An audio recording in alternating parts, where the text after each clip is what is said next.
Good morning to all of you. कैसे हैं आप सभी? तो आज का हमारा ये जो लेक्चर है इसको मैं रिकॉर्ड कर रहा हूँ। रिकॉर्ड इन द सेंस आप लोग ये लेक्चर लाइव नहीं देख रहे हैं, ठीक है? आप इस लेक्चर को रिकॉर्डेड फॉर्म में देखेंगे। इसमें सर हमारा वैदिक पीरियड में जो भी छोटे मोटे टॉपिक्स बचे हुए हैं इन टर्म्स ऑफ अंडरस्टैंडिंग, तो वो अंडरस्टैंडिंग वाला जो पोर्शन है उसको हम इस क्लास के अंदर कंप्लीट करने वाले हैं, ठीक है? लेकिन भैया क्लास से पहले एक डिस्क्लेमर है।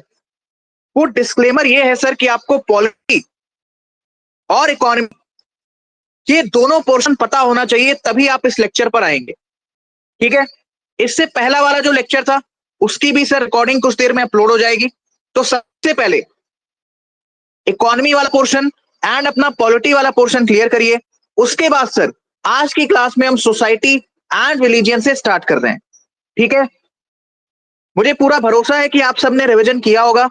जिसने रिवीजन नहीं किया है कृपया पुरानी क्लासेस का रिवीजन करने के बाद ही इस क्लास को देखें। आई समझ? क्लियर हुआ? चलिए सर आगे बढ़ते हैं।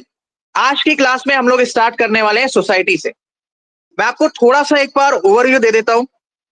हमने सर स्टार्ट किया था अपनी कहानी को स्टोन एज से। कहां से? अरे बोलो कहां से? हमने सर अपनी कहानी को स्टार्ट किया था स्टोन एज से, जिसमें हमने पैलियोलिथिक, मीसोलिथिक और नियोलिथिक पीरियड के क्लासिफिकेशंस को देखा। उसके बाद बच्चे हम आ गए कॉपर एज के ऊपर। Copper age in terms of culture हमने काफी ज्यादा उसको समझा। Jorwe culture, Kayatha culture, right? इसके बाद बच्चे हम आ गए थे IVC, that is bronze age के ऊपर, और इसी को आप कहते हैं इंडस वैली सिविलाइजेशन या फिर हड़प्पन सिविलाइजेशन। इसके बाद बच्चे हम आ गए थे आयरन एज के ऊपर, जिसको आप कहते हैं वैदिक पीरियड। अब ये पूरा का पूरा मैं वापस रिवाइज नहीं करवा सकता, क्योंकि ऑलरेडी ये सारी चीजें मैंने पुराने लेक्चर्स में रिवाइज करा रखी है और पढ़ा भी रखा है ऑफकोर्स। मैंने आपको ये बताया था कि कोई भी पीरियड हो, कोई भी एज हो, कोई भी कंट्री हो, कुछ भी हो, अगर आपको उसके बारे में पता करना है, आप उस स्पेसिफिक चीज की 4 पॉइंट्स पता कर लो। पहला है इकोनॉमी, दूसरा है पॉलिटी, तीसरा है सोसाइटी एंड चौथा है रिलीजन। कोई भी एज हो, कोई भी पीरियड हो, एंशियंट हिस्ट्री में आपको उस पीरियड की, उस स्पेसिफिक एज की इकोनॉमी पता होनी चाहिए, पॉलिटी पता होनी चाहिए, सोसाइटी पता होनी चाहिए और रिलीजन पता होना चाहिए। इकोनॉमी एंड पॉलिटी हमने कल की क्लास में कंप्लीट कर लिया था। सोसाइटी एंड रिलीजन में छोटे मोटे पॉइंट्स बचे हैं, उसको हम जल्दी से कंप्लीट कर लेते हैं। हाँ भाई, टेस्ट पेपर आप सबका बन चुका है, रात में आपको मिल जाएगा। हेडिंग डालिए सर सोसाइटी और सीधा बैठिए। पहले क्लास आप रिकॉर्डिंग देख रहे हैं, इसका मतलब ये नहीं कि जैसे मर्जी वैसे बैठ के देखोगे। सीधा बैठे और हेडिंग डालिए सर सोसाइटी।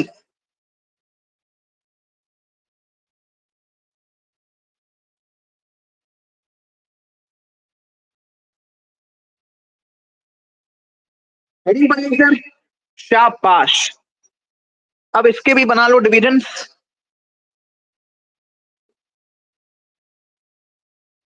सर हमने वैदिक पीरियड को 2 टाइप में क्लासिफाई किया है। क्लासिफाई किया है, आप कह सकते हो डिवाइड किया है। ऋग वैदिक पीरियड, जिसको आप अर्ली वैदिक पीरियड भी कह रहे हैं। क्या कह रहे हैं? अर्ली वैदिक पीरियड। दूसरा है सर जी आपका लेटर वैदिक पीरियड। क्या है सर? Letter Vedic period. चलो उसका टाइम पीरियड बताना जल्दी से। 1500 से लेकर 1000 बीसी। 1500 से लेकर 1000 बीसी सर, समझे? और अपना लेटर वैदिक पीरियड का सर जी 1000 बीसी से लेकर 600 बीसी तक हम उसको लेटर वैदिक पीरियड बोलता सर जी। गुड। सोसाइटी, सोसाइटी, इनके बीच में सर डिवाइडिंग लाइन कौन सी होगी? आप सबको अभी तक इतना तो पता चली गया होगा। डिवाइडिंग लाइन है सर 1000 बीसी। डिवाइडिंग लाइन कौन सी है?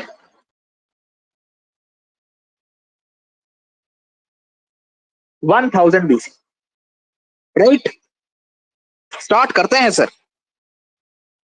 तो आपका जो अर्ली वैदिक पीरियड था, जो आपका सर ऋग वैदिक पीरियड जिसको आप कहते हैं, उसमें आपकी जो सोसाइटी थी it was tribal. Please note it down, very very important. Society equal to tribal.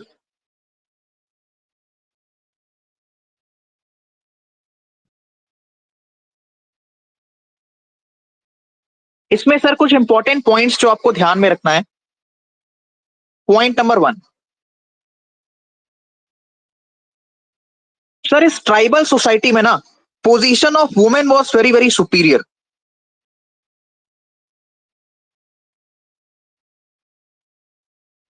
Position of women,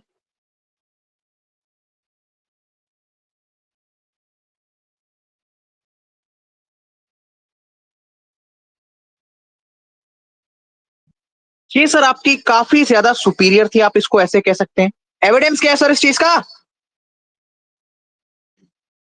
ध्यान से देखेंगे sir. Point number 1, womens were allowed for the education. अरे सर उस टाइम क्या पढ़ेंगे, ज्योग्राफी हिस्ट्री क्या? नहीं भैया, उस टाइम आपका क्या चल रहा था किताबों में? अरे सर जी तुमने वेद वगैरह करके कुछ बताया था। हाँ तो वही पढ़ेंगी ना। Womens were allowed for the education. आज भी कितने सारे ऐसे गांव हैं जहां पर महिलाओं को पढ़ने नहीं दिया जाता। और ये मैं आपको बात बता रहा हूं 1500 से 1000 बीसी के बीच में, when the society was tribal and the position of women was superior. उन्हें अच्छा दर्जा दिया जाता था। They were allowed to take the education, participate in education. मैंने आपको सर कुछ असेंबलीज पढ़ाई थी, सभा हो गया, समिति हो गया, विधाता हो गया। यदि आपको ये नहीं है तो ये काफी चिंताजनक बात है सर। जी हाँ, womens were allowed to participate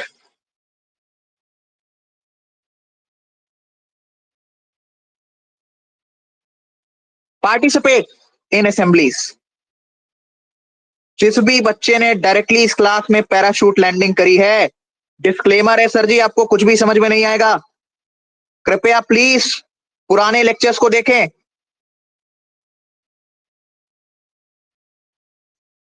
women's were allowed to participate in assemblies. Point number 3, very very important. Womens were allowed to choose their grooms. क्या बात है sir ji, to choose their grooms. यानी जो महिलाएं थी अर्ली वैदिक पीरियड में, या जिसको आप ऋग वैदिक पीरियड बोल रहे हो, वो अपने दूल्हे को खुद से चुन सकती थी। आज के टाइम पे आज के टाइम पे यदि लड़कियां बता दें कि हम इस लड़के से प्यार करते हैं, तो या तो लड़की निपट जाएगी या तो घर वाले लड़के को पकड़ के कूट देंगे। लेकिन उस time the society was very open, mindset बहुत ही अच्छा था। Position of women was superior. Sir वो एजुकेशन में पार्टिसिपेट कर सकती हैं, सर वो असेंबलीज में पार्टिसिपेट कर सकती हैं, और सबसे अच्छी बात, they can choose their grooms of their own choice. वो अपनी पसंद से अपना दूल्हा चुन सकती हैं सर। आई समझ क्लियर हुआ? अगर सर जी क्लियर है तो प्लीज दिल से एक बार थम्स अप दे दो। आगे बढ़ते हैं सर। ठीक है, पोजीशन ऑफ वुमेन वाला पॉइंट प्लीज याद रखना। नेक्स्ट पॉइंट सर, अर्ली वैदिक पीरियड में आप देखेंगे कि सोसाइटी में किसी प्रकार का कोई भी डिवीजन नहीं है। No divisions, no divisions. But but but इसके बावजूद सर आपका डिस्क्रिमिनेशन स्टार्ट हो चुका था। Sir discrimination on what basis? Discrimination on what basis?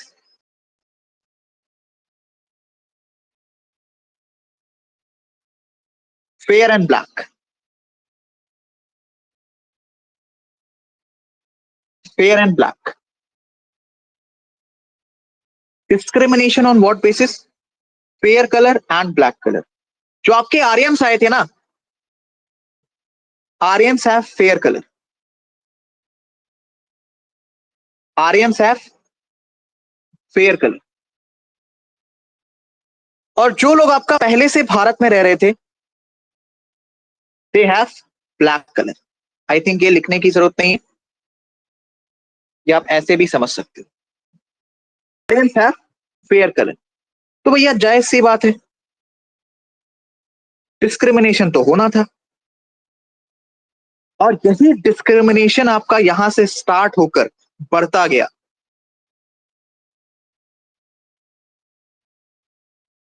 इसी डिस्क्रिमिनेशन को आगे चल के आपने नाम दिया रेसिज्म। काले गोरे में भेदभाव।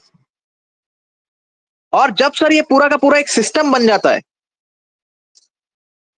तो आपने सर इस सिस्टम को नाम दिया अपार्थाइड सिस्टम। सिस्टम का मतलब है जब ये सारी चीजें लीगल तरीके से होने लगे, अपार्थाइड सिस्टम।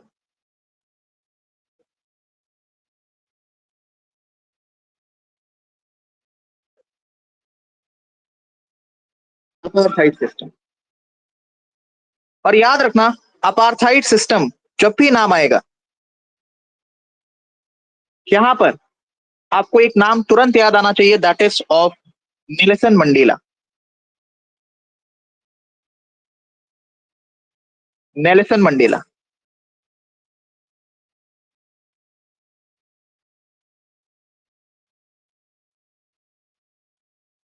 इनकी सर जी एक किताब है, the long walk to freedom. मेरी रिकमेंडेशन है कि जिस भी बच्चे को किताब वगैरह पढ़ने का थोड़ा बहुत शौक हो, आप प्लीज नेल्सन मंडेला साहब की the long walk to freedom वाली किताब जरूर पढ़िए। इतना ही समझ में आया सर जी तुमको? जी हाँ सर जी, हमें इतना समझ में आ गया। अब 1000 BC में क्या हुआ सर? आयरन की डिस्कवरी हुई। अरे क्या कहते हो? आयरन की डिस्कवरी हुई। और जैसा कि मैंने आपको बताया था कि आयरन की डिस्कवरी के साथ ही सिनेरियो पूरा का पूरा चेंज हो गया था। आपने इकोनॉमी पर इफेक्ट देखा, आपने पॉलिटी पर इफेक्ट देखा, अब आप सर सोसाइटी पर इफेक्ट देखें।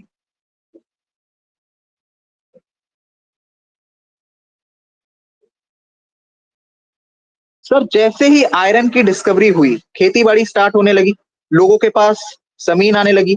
अब जिसके पास ज्यादा जमीन, वो भैया अपना ज्यादा अमीर। जिसके पास कम जमीन, वो भैया अपना कम अमीर। अब जो भैया ज्यादा वेल्दी है, जो ज्यादा अमीर है, वो कम पैसे वालों को दबाएगा। एंड मैंने आपसे हमेशा कहा है, the world is very very cruel. हमारी ये जो दुनिया है ना, ये बहुत ही ज्यादा क्रूल है। ये उन्हीं को रिस्पेक्ट करती है जिनके पास पावर होती। अरे समझे?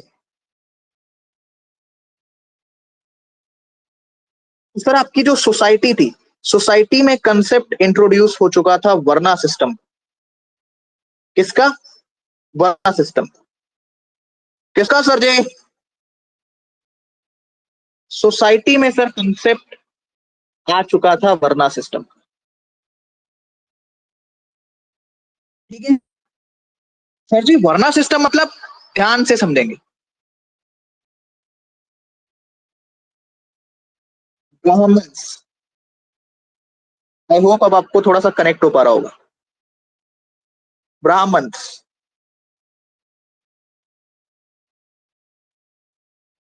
After that Kshatriya.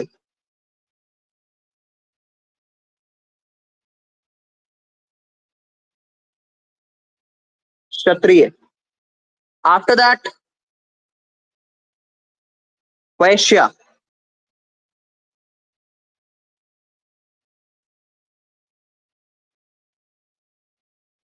After that,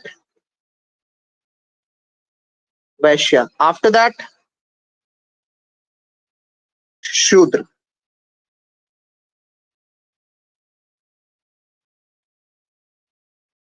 this is called as varna system, जिसमें आपकी सोसाइटी डिवाइड हो चुकी, जिसमें सर आपकी सोसाइटी डिवाइड हो चुकी।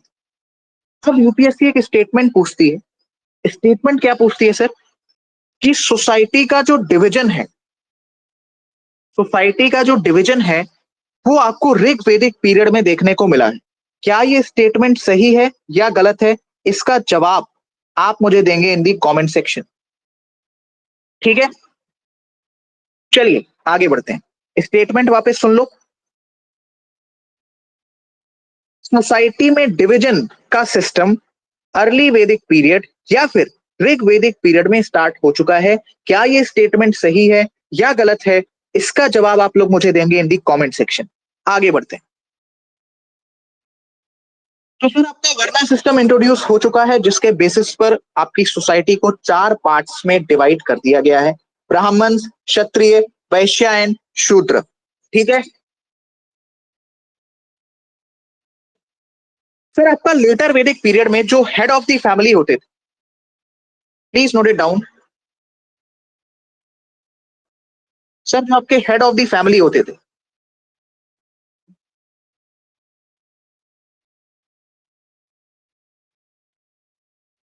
Head of the family, they were very powerful. अभी हेड ऑफ द फैमिली जरूरी नहीं है कि कोई ना कोई किंग ही हो, कोई ना कोई कबीले का सरदार ही हो, बिकॉज ट्राइबल सिस्टम से आप वर्ना सिस्टम की तरफ शिफ्ट कर चुके। तो हेड ऑफ द फैमिली आपके पिताजी भी हो सकते, उस टाइम के अकॉर्डिंग मैं आपको बता रहा हूं। ठीक है, दे वर वेरी पावरफुल,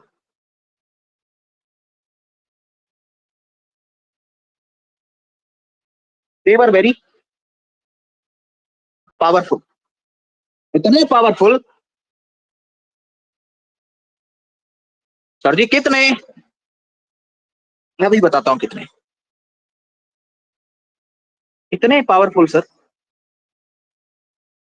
कि वो अपने ही बच्चों को अपनी प्रॉपर्टी जायदाद हर एक चीज से बेदखल कर सकते।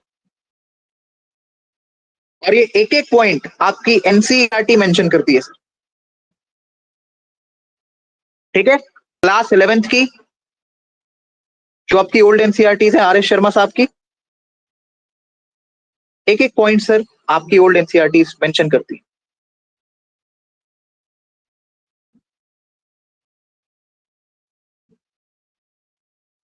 पिसनट का मतलब होता है सर प्रॉपर्टी वगैरह से बेदखल कर देना।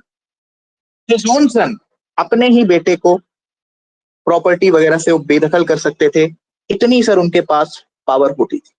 Head of the family was very powerful in later Vedic period. After that sir, please note it down, come on guys focus. Gotra system was introduced.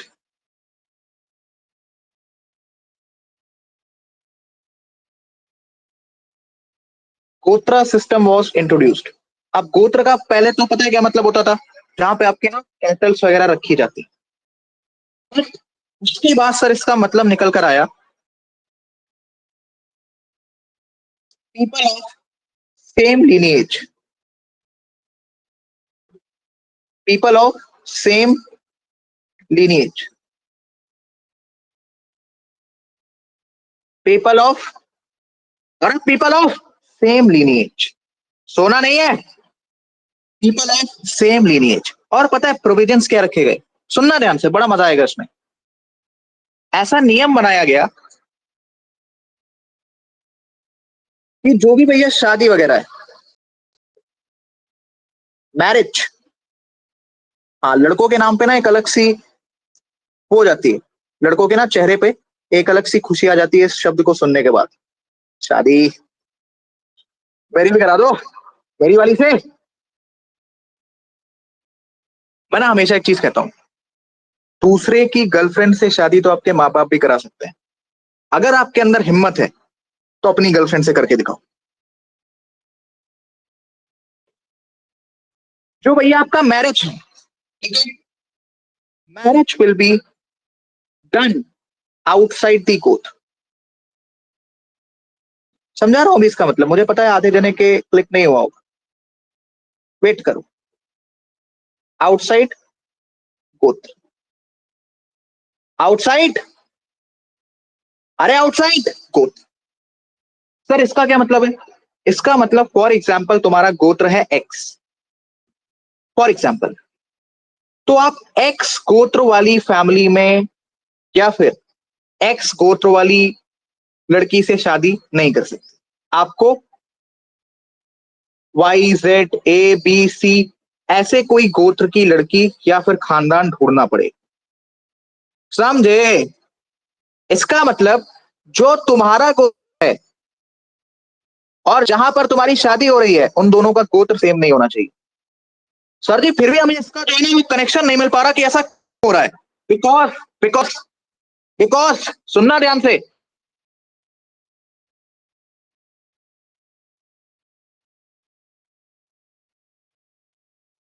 सुनना ध्यान से, बहुत बढ़िया स्टेटमेंट बनेगी यहां से।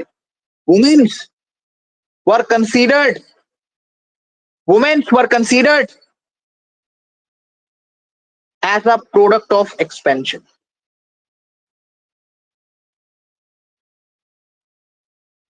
As a product of expansion.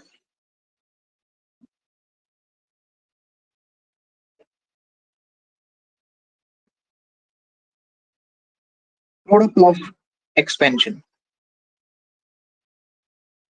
Women were considered as a product of expansion.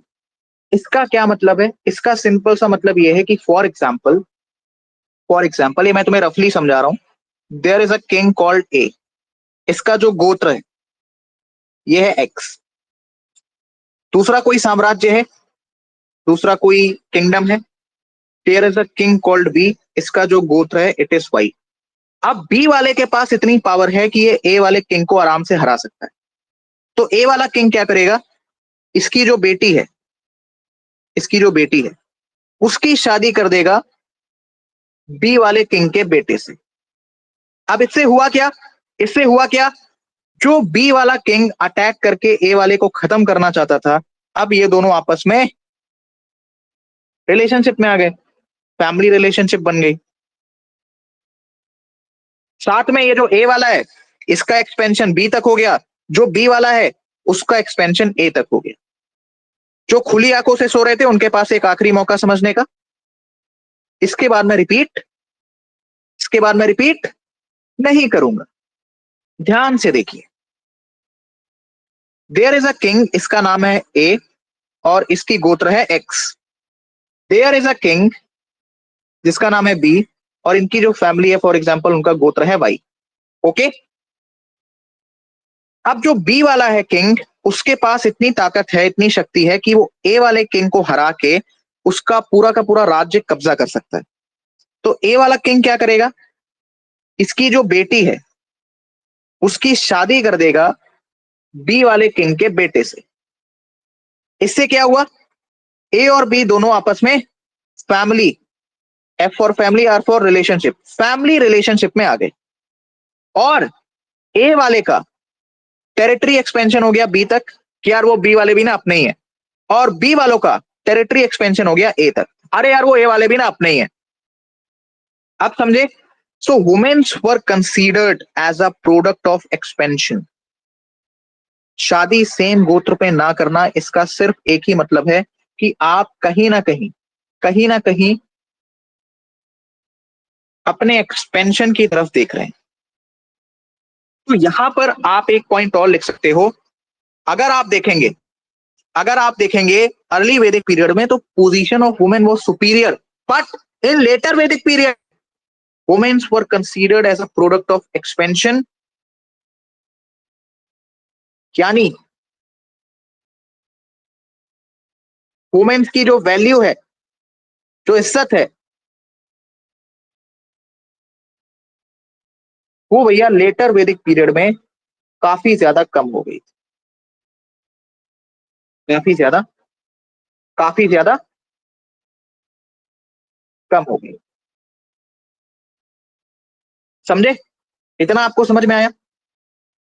और भैया ये राजा वगैरह क्या कर रहे थे? They were developing they were developing matrimonial alliances. Matrimonial alliances का मतलब होता है कि भैया शादी वगैरह के थ्रू जो आपने रिश्ता स्थापित कर लिया। देखा नहीं तुमने मैट्रिमोनियल साइट जिस पर तुमने अपनी फेक आईडी बना रखी है, जैसे उसने बनाई है अमन रोशन ने, I am a software engineer in Zoho. खूब मैसेज आ रहे हैं उसको, इतने मैसेज की बेचारे के पास क्लास देखने का भी टाइम नहीं। तो मैट्रिमोनियल अलायंसेस आपको कहां पर देखने को मिल रही है सर? लेटर वैदिक पीरियड में। आई समझ? क्लियर हुआ? साथ ही साथ आप देखेंगे, लेट मी अंडरलाइन दिस, साथ ही साथ सर यदि आप देखेंगे आपको आश्रम सिस्टम देखने को मिलता है। क्या देखने को मिलता है सर? आपको लेटर वैदिक पीरियड में आश्रम सिस्टम की शुरुआत देखने को मिलती है।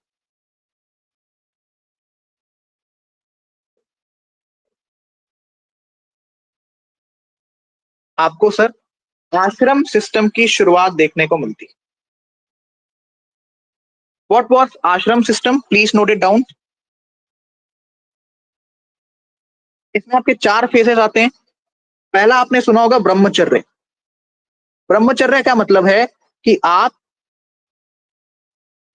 एक स्पेसिफिक एज तक, फॉर एग्जांपल 20 साल 25 साल तक अपनी शिक्षा वगैरह को पूरा करेंगे और ना अपने परिवार से कोई भी संबंध रखेंगे। संबंध इन दी सेंस कनेक्शन।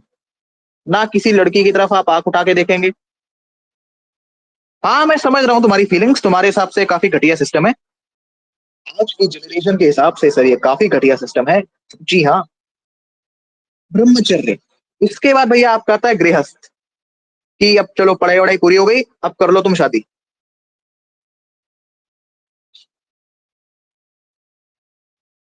गृहस्थ। ये सीक्वेंस में पूछ सकता है गधो, लिख लो इसको। तीसरा, अब तुमने शादी वादी कर ली, 40 साल 50 साल तक रह लो शादी वाले उसमें बंधन में। उसके बाद तुम चले जाओ जंगल में। पहले रहो बंधन में, उसके बाद चले जाओ जंगल में। वनप्रस्थ। वनप्रस्थ।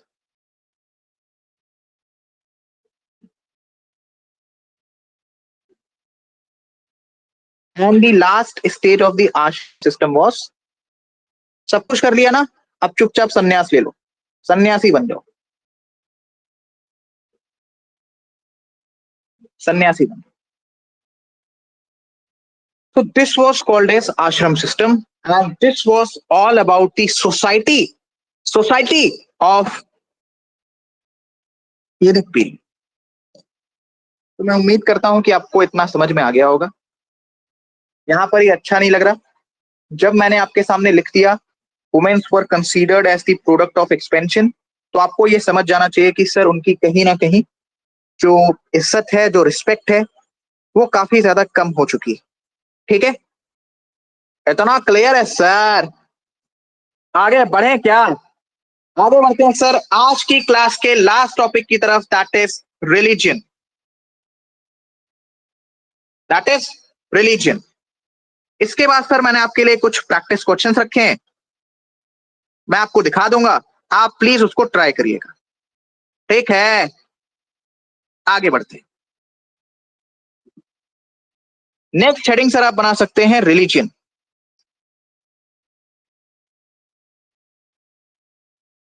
और कॉन्सेप्ट, इसके बाद आपका जो वैदिक पीरियड में कॉन्सेप्ट वाला पोर्शन है वो पूरा का पूरा आपका खत्म हो चुका हो। This religion is the last topic. ठीक है,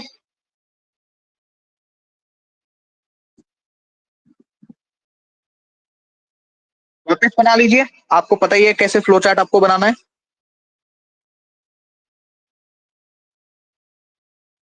अर्ली वैदिक पीरियड, या फिर इसी को आप क्या कह रहे हैं, Rig Vedic period.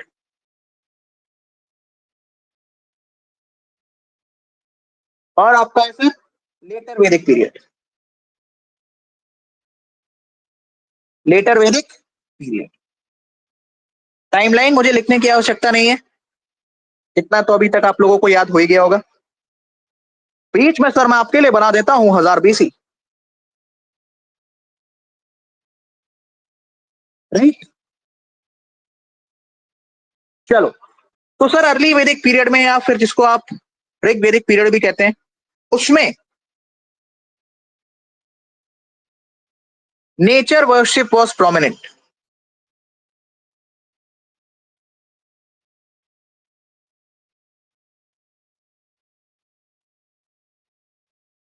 Nature worship was prominent. For example, आपको उस टाइम के भगवानों का नाम देखने को मिलेगा Indra,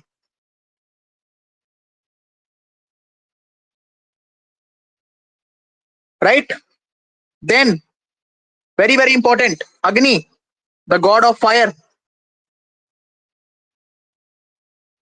then after, very very important, Varuna.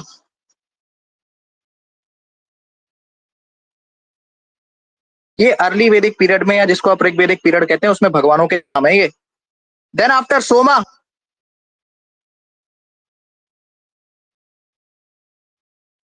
Please note it down.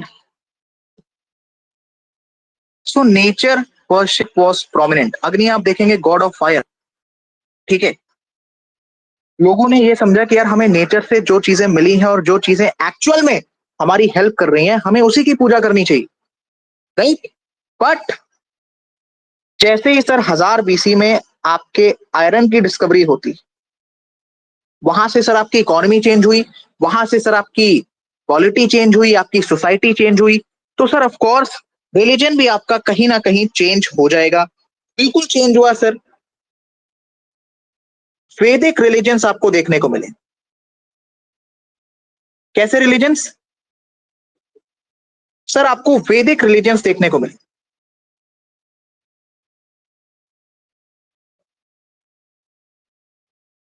आपको सर जी वैदिक रिलीजन देखने को मिले। इसमें यदि आप नोट डाउन करना चाहेंगे तो वैदिक रिलीजन में मैक्सिमम आपको डोमिनेंस देखने को मिलता है ब्राह्मण्स का, ब्राह्मणिकल डोमिनेंस। इसको आप इस तरीके से लिख सकते हैं, ब्राह्मणिकल डोमिनेंस। और आगे चल के जब आप देखेंगे, डोमिनेंस पूरा लिख लेना उसको। आगे चल के सर जब आप देखेंगे तो यहीं से आपको दो रिलीजन्स भी देखने को मिलते हैं, that is Jainism and Buddhism, जिसके ऊपर आपको पूरा एक चैप्टर स्टडी करना। इसमें यदि आप कुछ एविडेंसेस लिखना चाहते हैं तो please note it down. Prajapati was the superior God. Prajapati,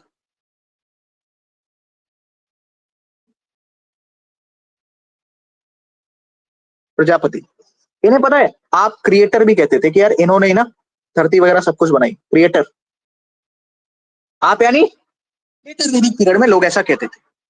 then second prominent god, please note it down, Vishnu. Vishnu ji,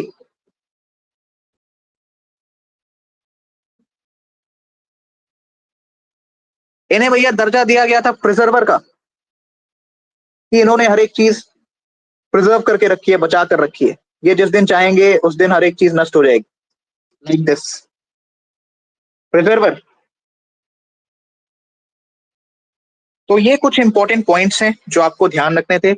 in terms of concept आपका वैदिक पीरियड पूरी तरीके से समाप्त हो चुका। अब देखो, तुम लोग रोना गाते हो ना, शॉर्ट नोट्स कैसे बनाने हैं सर, शॉर्ट नोट्स। आओ सिखाता हूं, आओ सिखाता हूं।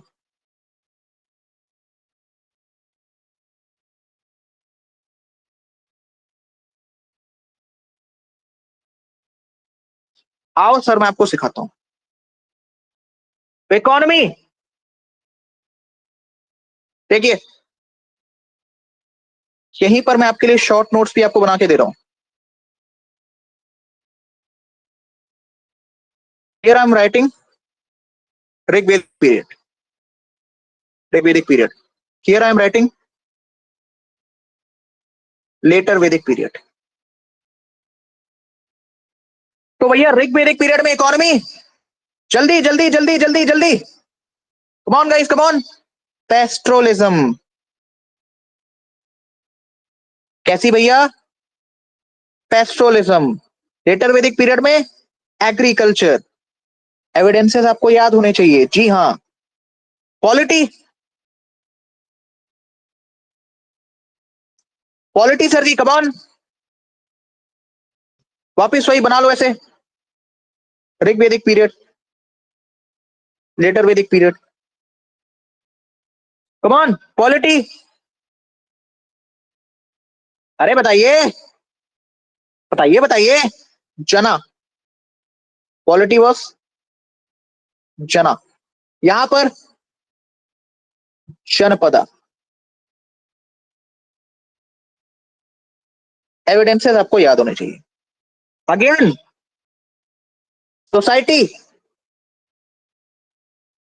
Society sir, Rig Vedic period, later Vedic period, come on come on come on, बताओ बताओ बताओ,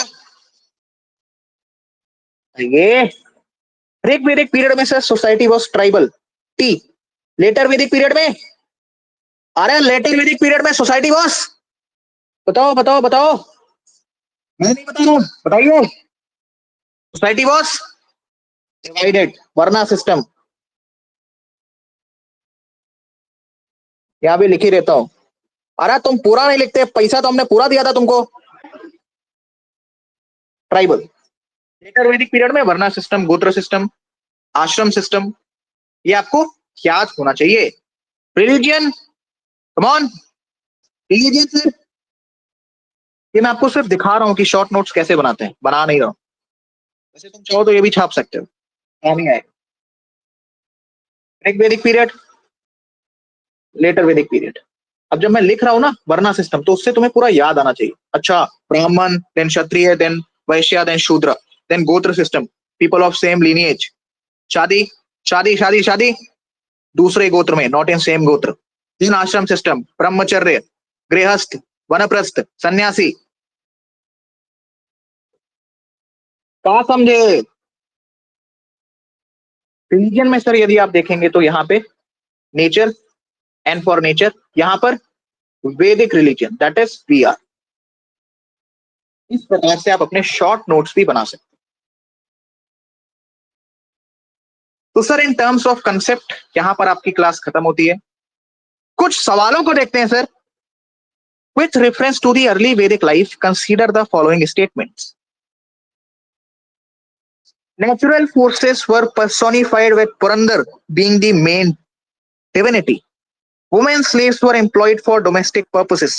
Tribal society was divided into three groups: warriors, priests, and people. जवाब दीजिए प्लीज, सवाल पढ़े और जवाब दें। तो आज की क्लास में इतना ही रहने देते हैं। आप इस सवाल को पढ़ के सवाल का जवाब जरूर दीजिएगा। आगे भी कुछ प्रैक्टिस क्वेश्चंस हैं, बट वो मैं आपको नेक्स्ट लेक्चर में करवा दूंगा या फिर आपके टेस्ट में डालकर दे दूंगा। आप वहां से जब टेस्ट को कंप्लीट कर लेंगे, उसके बाद सर हम प्रॉपर अपनी टेस्ट एनालिसिस में इन क्वेश्चंस को डिटेल के साथ सॉल्व करेंगे। ठीक है, इन टर्म्स ऑफ कंसेप्ट आपका वैदिक पीरियड पूरा का पूरा खत्म हो चुका है। नेक्स्ट क्लास में याद रखना, ओए पूरा रिवाइज करके आना, यहीं से उठाऊंगा मैं, रिलीजन वाले से ही उठा के मैं आपको जैनिज्म बुद्धिज्म वाला चैप्टर कनेक्ट करवाऊंगा। मेरी क्लास की यही खास बात है, कनेक्शन। हर एक क्लास एक दूसरे से कनेक्टेड है। यदि आपने पुरानी क्लास नहीं देखी, आपको ये नहीं आएगी, ये नहीं आई तो आगे वाली नहीं आएगी। वापस मैं कह रहा हूं, यहीं से उठाऊंगा, जैनिज्म बुद्धिज्म तक कवर करूं। So thank you so much. हमारी 40 मिनट की लगभग ये क्लास थी। टेस्ट पेपर आपका लगभग बन चुका है। आपसे मिलेंगे सर नेक्स्ट लेक्चर में, तब तक के लिए जय हिंद।